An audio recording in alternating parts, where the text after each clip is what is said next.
Howdy folks, welcome to another edition of the Scannell Agenda. I'm Steve Scannell. Today's date is March 1st, 2019. Today's show is entitled, Get Your Boots On for the Codfish Team Building Seafarm, Part 2. All right. Now one of the things that I want to do is impress upon you that we have one ocean and we need one system for managing this ocean. But it's got to be a system that is generic, everyone can agree to it. And I think after a short period of time of using this system and perfecting it and working out the bugs, we're going to say, how could we ever do it any other way? This works so well. It employs so many people. There's such a huge employment factor with this, especially right now for the United States of America, because you can incorporate into these marine laboratories tourism, education, and seafood production. Of course, you're producing stock. You're producing the juvenile stock for, let's say, the bay scallop or the quahogs or the sea scallops. We did a batch of sea scallops. It wasn't hard to do, I guess. And,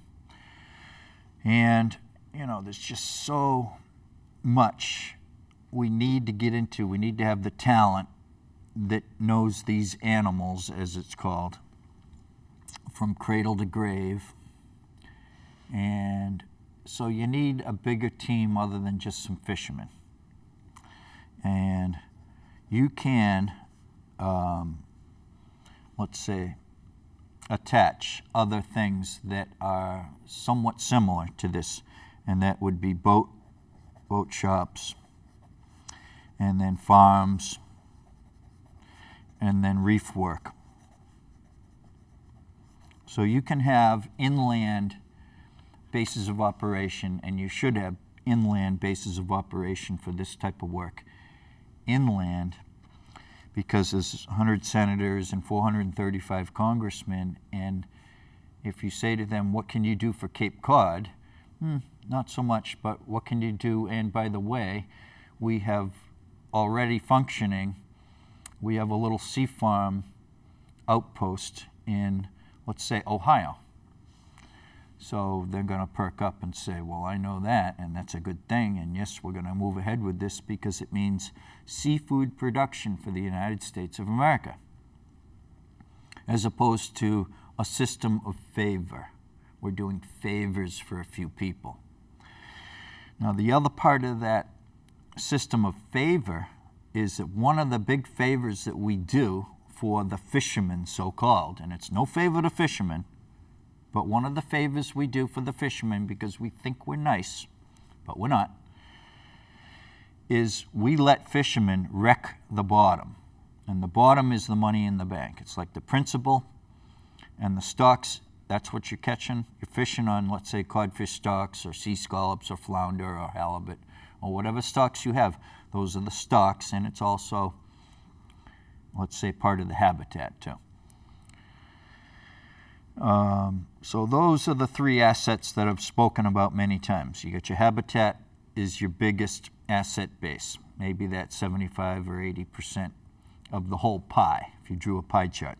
And then you've got your stocks, and that's what you're going to be taking a few stocks out if the ocean is healthy and doing very well. And then your human infrastructure, I used to call it. There's got to be a better word for it, but it's the assets down at Woods Hole, let's say. All that marine biological laboratories, your research and development teams at UMass Dartmouth, your MITs, your hard infrastructure, such as your commercial piers where all your boats are. Your human infrastructure is your fish house. It's your fish truck. And I don't know if you include humans in that, but your fish cutter. I don't know. But wherever you want to draw the line, okay. The fishing industry as a matter of fact, it used to be pretty big right here on Cape Cod. That needs to be taught in the schools, how good we had it, how big it was, how healthy the habitat was, and then the progression downhill. Since the, well, you can go back to any time you want to. You know, you can go back to 1620 and do a natural history workup from there. So I would recommend that. If you use any particular date, you could use, 1800. That's when I think Thomas Jefferson was complaining about the overfishing of the codfish. So this stuff, as I've said before, it's not new. Now, if we include boat shops into the mix here at the Codfish Marine Laboratory, and we could have these inland anywhere in the country. If we had a good design and we picked it, and it was something that made the Nantucket Yacht Club very happy to see one of these boats sail in and anchor up, you want to make sure that you want the yacht clubs to be on board, number one. In other words, these are the real sailboat people. And of course, you want your high schools on board. If they picked a design that wasn't cool with the yacht clubs, that wouldn't work for a good syndicate of boat owners. You have something called a syndicate or a group ownership of a boat or a particular fleet of boats. And in that way, let's say if the yacht club were having a wedding and then they needed X amount of boats for the wedding party or for a regatta, whatever they need it for, they should have it because they can pay as long as the boats are pretty good and workable for them. Because you want them, that's the capital. You want to bring the capital to the table. And they can help do that, the yacht club people. And then you got your schools. And of course that means your towns and your local people. And your states want to get on board, and federal might want to get on board. Because if we have these different team building camps where people are going to go learn different trades associated with bringing back the codfish, well, one of those trades might be boat building. And you could work in, I have a file called BW, which stands for black and white, and that's reparations. You can do reparations without breaking the bank, and it's more symbolic than anything else, which I would recommend. And I also recommend don't think about it, just do it. So these kind of boat shops, let's say, that would be for disadvantaged, the old word, groups of people, let's say in Chicago, or anywhere else in the world, in the country, excuse me. So this is all tax money that would be well worth spending if it's going to lead to the return of the fisheries. And let's say a marine educational program, Marine Technologies Educational Program, MTEP, which I've got, that would be for across the country. Every single community college could have one or two courses about, the Seafarm. And then there could be a Seafarm shop somewhere where you can actually go and get some work done. That is, the tire reefs that I design have been designing since I've been a teenager to work on those.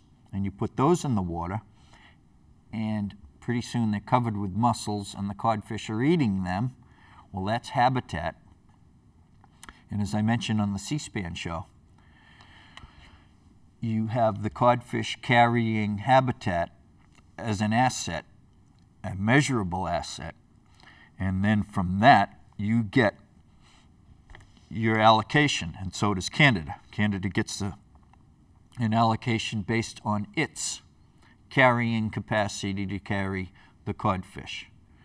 And it's not just, oh, this one, he's catching more than he should. I'm going to go out there and catch more than I should. You know, that's the way it is now. So we need to transcend that. Is that the right word? Let's say graduate from that, maybe better word, graduate to a better system. Because if you think about it, in the 1970s, we had just shaken the Russians off of our backs, the Soviets, excuse me. That's another thing Scott Lively corrected me on. That was the Soviet Union over there, offshore, cleaning everything out. And it wasn't long after that, when the mid-70s rolled around, we started tinkering with these unfair, unworkable, non-habitat-based systems, non-equal opportunity. And the only thing that's good about it is a few people struck it rich from the government making this big mistake. And as I've said, once we go to a poundage allocation system, and it could be a cash cap based as well, but once you come in and you get taxed by the pound for your fish and seafood, that's the way to go. So it's no wonder that if fishermen see me come into a room, their hackles go up, because they don't want this. They actually want what we have now, as opposed to seafood prosperity for the whole country. Because what we have right now works for them. And you have to realize people want what works for them. That's why we have an oligarchy, as I mentioned on one of the other shows. People want what works for them, and they feel justified in voting for who works for them. And in the state of Massachusetts, we're taking it to a level that's very unhealthy here. And we have been for a long time. You know, Massachusetts is seen as a Democrat state, but think of it. We always have these Republican governors coming in. So you might say, well, that doesn't make sense. Well, you have to know what's going on. Mechanically, it makes sense, because people want what they want, and they'll vote for what they're going to get. They'll vote for the favor.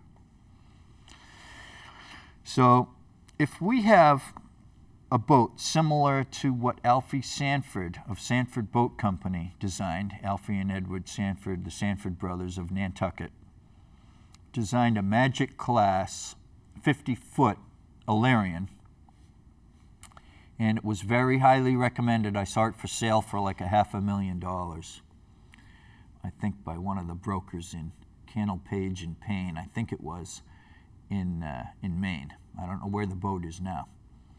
But along those lines, that would be the type of boat where we could do sail training and charter boat training for the kids. That means the kids in college, and you might be surprised, but a lot of the kids, if they go through this marine technology and education program, and we give them enough sea time, and they get enough by hook or crook, they get the sea time under their belt, they'll have their six-pack license, that's a captain's license, when they turn 18. So that'd be pretty cool. So that's really what we want. We want lots of these kids to be getting into the Seafarm, getting into charter boating. It all kind of works as one ball of wax, if we're smart, down on the waterfront there. The tourism is big with these marine laboratories, and on the land side, and the seafood, of course, at the restaurants, like Thompson's Clam Bar. That was huge. Waterfront dining. So all of your marine labs will be huge with the waterfront dining aspect. You know, you'll be right on the water. And there'll be places to live and stay on these floating marine laboratories. I'm not talking about a tiny marine laboratory that's based on a 23-foot sea ox tied up down there at Saquatucket Harbor. But that's very important too, and that's very doable and workable, a good place to start, as they say. And, you know, the reparations, I threw that in there because I want to. What do you want to throw in? I mean, it's such a broad spectrum of things we could do. There's so many ways of pulling this off. But if we build a boat like the Magic Class that Alfie and Nat Herreshoff designed together, because Alpha uses as the base the Herreshoff Illyrian, designed in 1912. But that's a boat that the yacht club will bow down to. Beautiful boat, they'll say. Wonderful. They want a piece of the action? Of course they do. Because owning these beautiful boats in syndicate is the way to go. You can have your own boat too. That's fine. Tie it up at your pier and let your friends use it or let the club use it. It's no problem. However you want to do it. If you got the money to buy one, please do. But we, that is the kids in Ohio and Massachusetts and Colorado, could be building this stock sailboat for the Marine Technologies and Educational Program, and that just piggybacks on the Seafarm.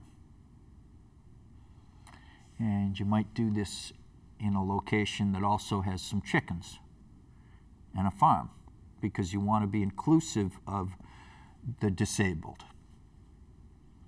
And you want to have a marine laboratory on dry land, you know, that looks like a boat, so that you can get people used to being in that environment. And there might be a restaurant there, a seafood restaurant.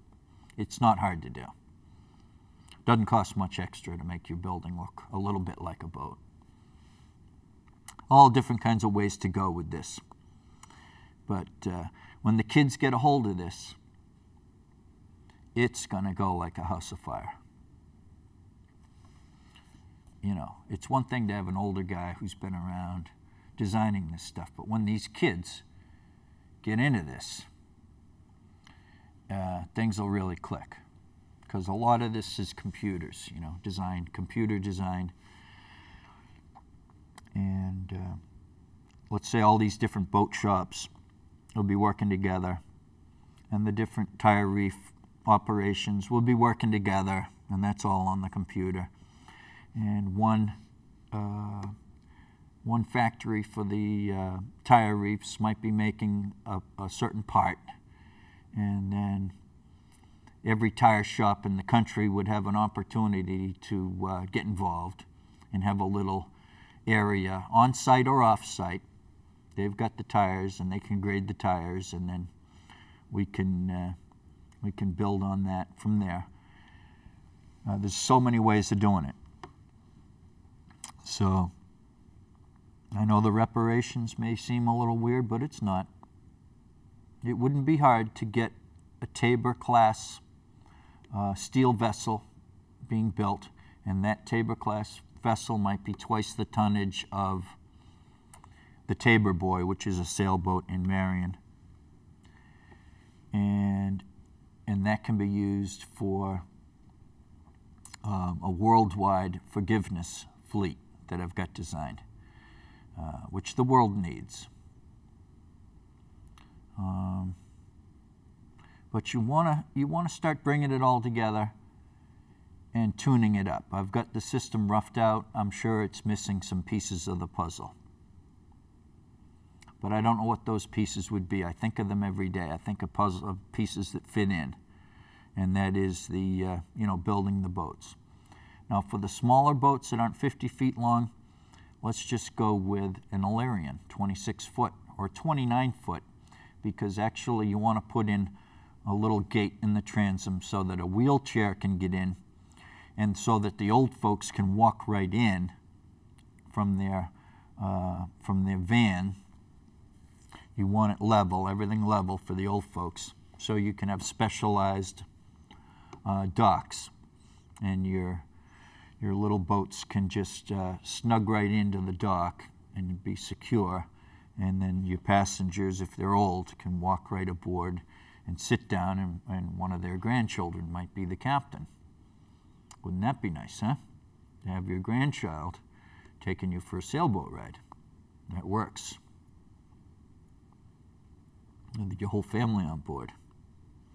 Anyway, the seafood production can be made more efficient by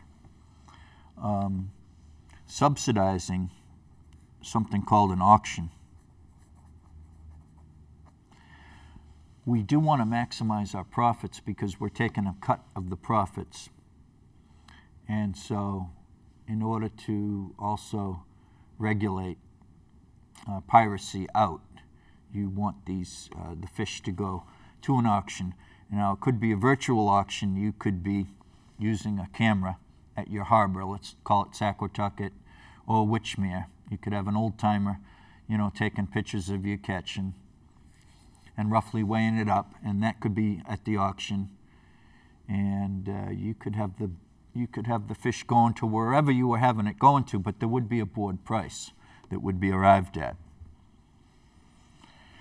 So I recommend subsidization of the auction mechanisms for the market quota system, Seafarm system, and not being too onerous with that either. And years ago, we used to shack up.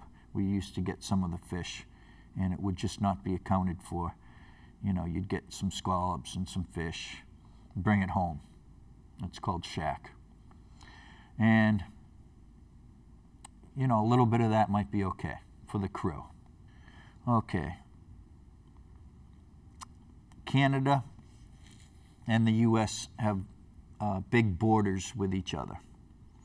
And I was looking at that Alaska border, and it must be about 1,200 miles. It's a long border up there with Canada and Alaska. And we talk about the Mexican border with the Boer Zone, that I've done a couple shows on this Boer Zone. But we have a Canadian border, and we can have guard posts and outposts there where men and women that are in a county jail setting can have work to do, and that might mean a dry out. So if you're heading up to Alaska and you want to go visit your family that's in jail, that might be the way to go, but it's going to be expensive to do that. And they say there's a lot of drugs getting into the jails, but I don't know how that's going on. That's pretty discouraging.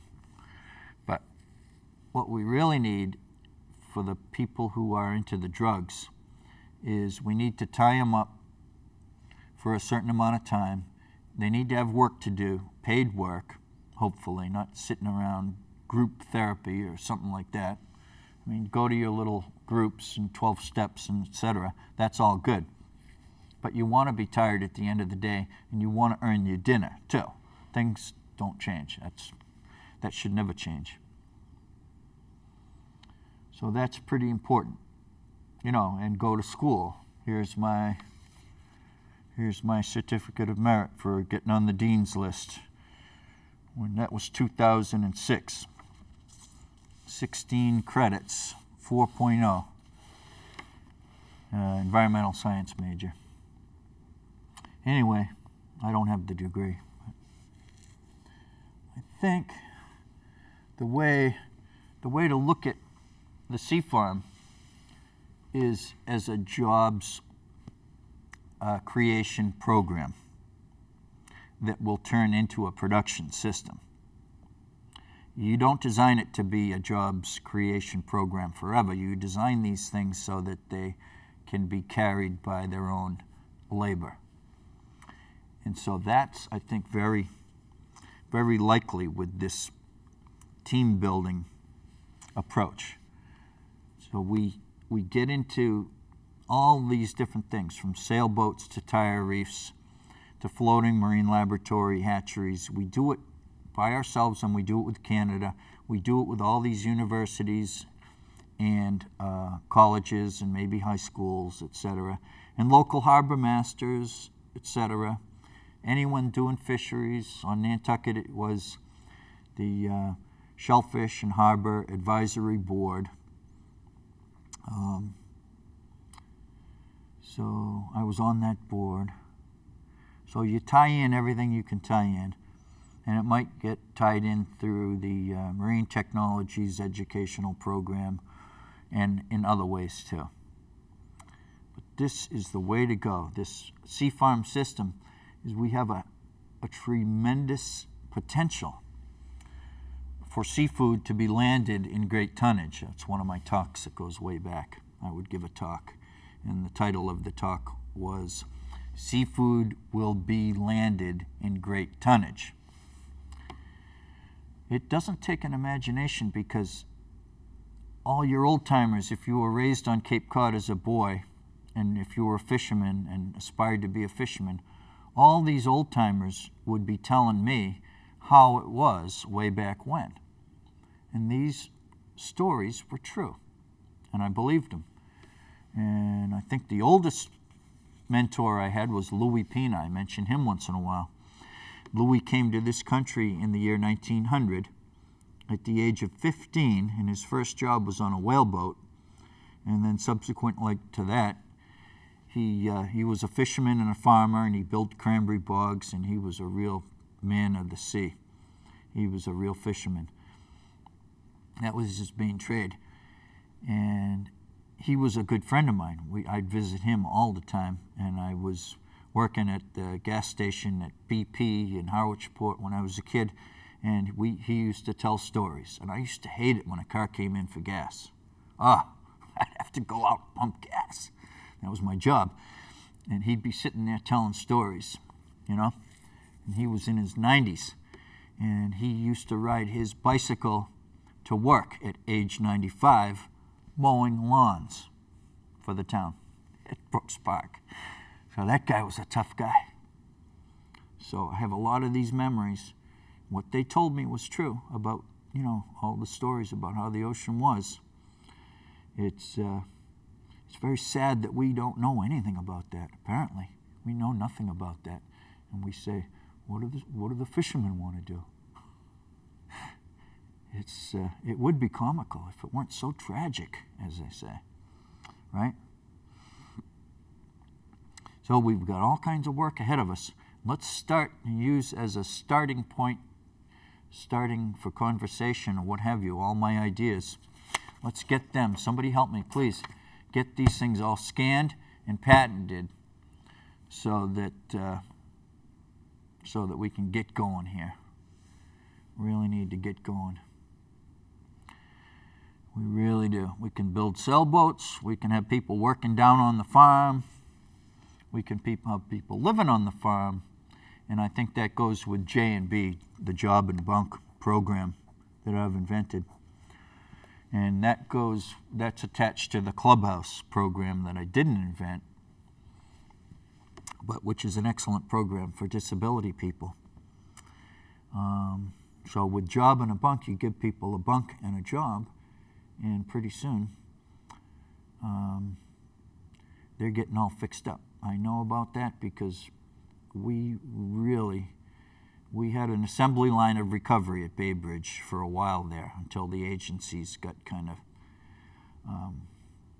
nutty themselves, and they started to ruin it for the disabled who they're in charge of caring for.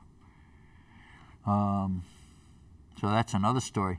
In the town nurse-based system, it's what all this stuff plugs into. So your social services can play a huge role, as I've got it designed, into these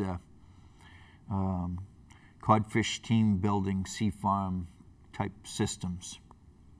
It just encompasses a lot, and it'll put America to work if we want it to. And there are many things that can put America to work, such as the mega system, food, soil, and recycle. That's huge for putting people to work. What do we got? 1 minute to go. What else can I jibber-jabber about here? I sure do yak around a lot, huh? It's terrible. But I owe my country a big debt. And a lot of people owe this country a big debt. And I especially do, because on my record, I have a vehicular homicide. So I have a huge debt to pay. And so this has always been, for me, one of those things. Pay your debts, you know. All right. Well, that's the Scannell agenda. Thanks for watching.